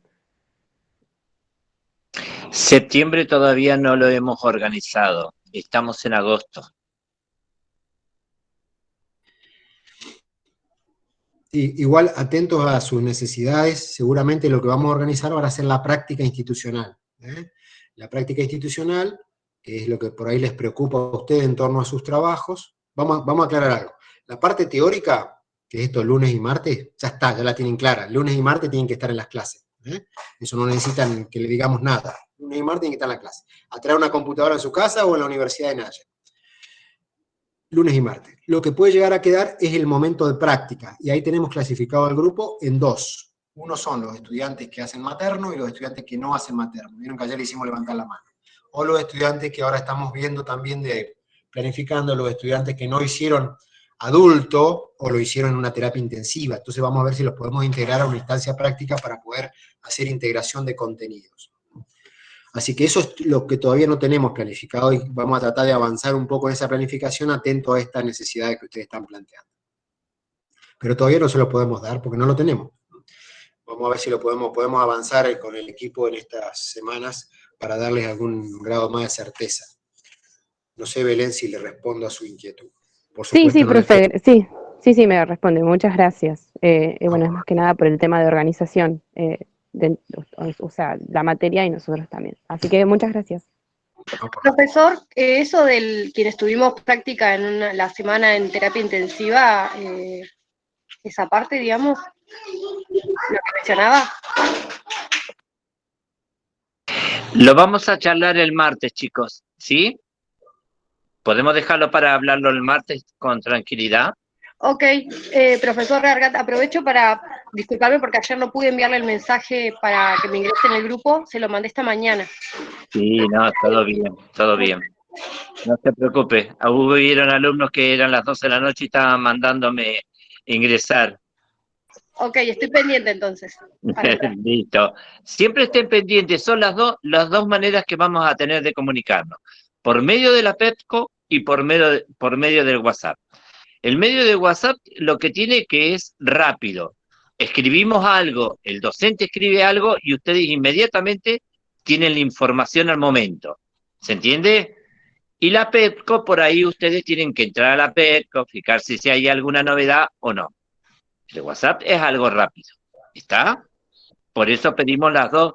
No son, las dos son complementarias, que es la palabra que usó mi compañera cuando estuvimos en la sede de ayer.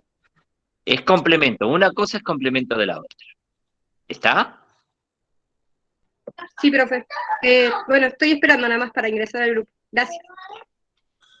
Bueno, ya se pueden retirar. Gracias, Patricia, por sus palabras. Aurora, nos vemos. Se pueden retirar del aula. Ya pongan, si quieren. Nos quedamos un ratito. Sí, le escucho. Nicolás. Nicolás, ¿qué pasó? Sí, profe, con respecto ¿cómo es esto? A la asistencia de hoy, ¿hay que anotarse en algo? ¿Cómo hacemos? El profe Argat tomó asistencia ya, de los que estuvieron anotados.